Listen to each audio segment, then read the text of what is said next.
दोन चांगले मित्र आणि किंवा आपण असं म्हणू शकतो का दोन सख्खे मित्र जर पक्के वैरी जर झाले तर काय होते, काय होतंय तर जी काही सगळी अंडी पिल्ली असतात ती सगळी बाहेर येतात. आणि आता आपण बघतोय का डोनाल्ड ट्रम्प आणि मस्क साहेब जे आहेत एकमेकावरती पार एकदम त्यांच्या प्रायव्हेट जीवनात काय काय घडलेलं आहे तिथपर्यंत आरोप करत आहे.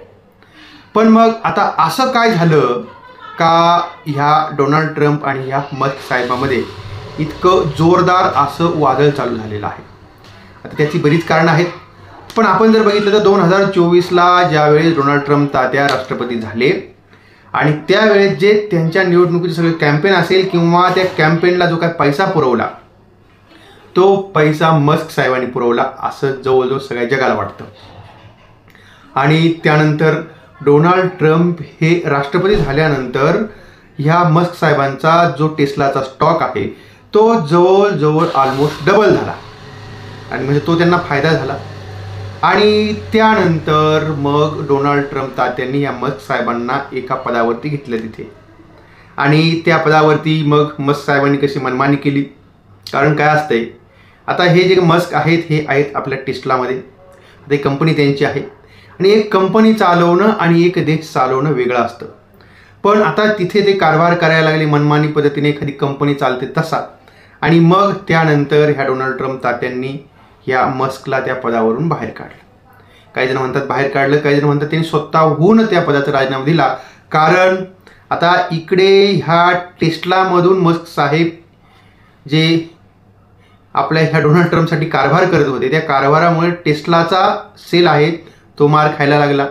आणि जे असे काही निर्णय यांनी घेतले मस्कनी आणि त्या मस्कनी असे निर्णय घेतल्यामुळं लोक नाराज झाली आणि लोकांनी टेस्लाच्या गाड्या घेणं बंद केलं. काही जणांनी बुकिंग रद्द केली आणि मग त्याचा जो परिणाम असा झाला का टेस्लाचा सेल कमी झाला आणि त्यानंतर जो सेल आहे तो जो 20-25% कमी झाला. आणि मग आता एकंदरीत कंपनीमध्ये त्याच्याच कंपनीमध्ये अशी तयारी चालू होती का आता यांना ह्या पदावरनं यांना बाजूला काढायचं. आणि मग त्यामुळे का जे सरकारमध्ये जे पद होतं ते पद ह्या मस्क साहेबांनी सोडलं अशी ही चर्चा आहे. तर काय आहे ते त्या दोघांनाच माहिती. पण आता मग असं झालंय का आपल्याला सगळ्यांना माहिती आहे का ह्या डोनाल्ड ट्रम्पच्या अगोदरचे जे राष्ट्रपती होते ते होते जो बायडन. आणि ह्या जो बायडनचा असं म्हणणं होतं का ह्या आपल्या देशामध्ये खास करून आपल्या इलेक्ट्रिक गाड्या ज्या आहेत त्यांचा वापर जास्त झाला पाहिजे जेणेकरून प्रदूषण कमी होईल. पण आता ह्या डोनाल्ड ट्रम्प तात्यांचं नेमकी त्याच्या विरुद्ध मत आहे आणि त्यांचं असं म्हणणं आहे का ह्या सगळ्या आपण काही इलेक्ट्रिक गाड्यांना जी सबसिडी देतो आणि त्यामुळे आपल्या देशाचं नुकसान होतंय म्हणून ह्या इलेक्ट्रिक गाड्या नको. आपल्या देशामध्ये का मजबूतपणे अजूनही क्रूड ऑइलचं भंडार आहे आणि म्हणून आता ह्या गाड्यांना प्रमोट करण्याची पॉलिसी नको. तर ही अशी एकंदरीत ही त्यांची परिस्थिती होती. आणि मग त्याच्यानंतर आता काय झालंय का कसं असतंय का दोन्ही माणसं जर पॉवरफुल असले, डोनाल्ड ट्रम्प हे आता समजा राष्ट्रपती आहेत म्हणजे तेही पॉवरफुल आहेत आणि त्यांचीही चांगली आपण असं म्हणूया तेही चांगले मोठे उद्योगपती आहेत आणि मस्क आहेत तेही या जगातले सगळ्यात श्रीमंत आहेत त्यामुळे त्यांच्यामध्येही मोठ्या प्रमाणामध्ये इगो आहे. पण आता मग काय झालेलं आहे का आता सरकारमधून बाहेर पडल्यानंतर इलॉन मस्क जे आहे ते डोनाल्ड ट्रम्पचा मोकळ्यापणाने विरोध करायला लागलेले आहेत. आता गुरुवारी रात्री जर आपण बघितलं असेल तर आता डोनाल्ड ट्रम्प आणि त्यानंतर मस्क ह्या दोघांमध्ये खूप मोठी तिखी बहस झालेली आहे. आणि नंतर आता ही जी काय बहस आहे ती इतक्यापर्यंत वाढली का डोनाल्ड ट्रम्पला पदावरून हटवलं जावं असं ह्या मस्क साहेबांचं म्हणणं आहे. पण मग खरंच ते त्या पदावरून हटतील का तोही मोठा प्रश्न आहे. पण आता ह्या मस्कने असं म्हणणं आहे का आता ह्या डोनाल्ड ट्रम्पने जे राष्ट्रपती पदाची निवडणूक जिंकली ती निवडणूक माझ्यामुळे जिंकली असं मस्कचं म्हणणं आहे. मस्क म्हणजे आपले टेस्लाचे इलॉन मस्क. ओके, मग आता त्यांचं म्हणणं आहे का ही जी निवडणूक डोनाल्ड ट्रम्पने लढलेली आहे आणि जिंकलेली आहे ती माझ्यामुळंच ते जिंकलेली आहे. आणि त्याच्यानंतर आता हे डोनाल्ड ट्रम्पनी जे बिग ब्युटिफुल बिल आहे जे नवीन आणलेलं आहे त्याला त्यांनी असं म्हणले का फिजूल खर्च आहे तो आणि म्हणून त्यांना त्या पदावरून हटवलं पाहिजे आणि त्यांच्या जागी उपराष्ट्रपती JD व्हेन्स यांना राष्ट्रपती बनवलं पाहिजे, असं ह्या मस्कचं म्हणणं आहे. आणि त्यानंतर मग आता साहजिकच आहे का डोनाल्ड ट्रम्प तेही प्रतिवाद करणं आपल्या सगळ्यांना माहिती आहे. पण एक गोष्ट लक्षात ठेवा, काय आहे का डोनाल्ड ट्रम्प सारखा विचित्र माणूस अमेरिकेच्या इतिहासामध्ये नाही. कारण तो त्यांच्या भूमिकेवरती कधी ठाम राहत नाही, कधी काय बोलेल काही त्याचा भरोसा नाही आहे, म्हणजेच भरोशाचा माणूस नाही आहे. आणि मग ते हे ट्रम्प नाराज झाले आणि त्यानंतर मग आता त्यांचं असं म्हणणं आहे का हेच मस्क आहेत, इलॉन मस्क, आता हे पहिल्यांदा त्या बिलावरती, म्हणजे आता हे बिल जे आहे, हे बिल आत्ता आलेलं आहे का, ते बिल आत्ता आलेलं नाही. बिग ब्युटिफुल बिल जे आहे ते आत्ता आलेलं नाही आहे, ते बिल हे मस्क सरकारमध्ये असताना आलेलं आहे आणि त्यावेळेस त्यांनी या बिलाला विरोध केला नाही. पण आता त्यांना सरकारमधून बाहेर पडल्यानंतर ते त्या बिलाला विरोध करायला लागलेत आणि म्हणजेच ते पागल झालेले आहेत. आणि त्यानंतर आता त्यांनी ह्या आपल्या इलॉन मस्कच्या कंपन्यांचे जे सरकारी ठेके आहेत आणि जी काय त्यांना सबसिडी दिली जाते ती सबसिडी संपवण्याची धमकी दिलेली आहे. आणि मग आता नेमकी काय होणार, आता हे सगळ्या जगापुढे प्रश्न आहे.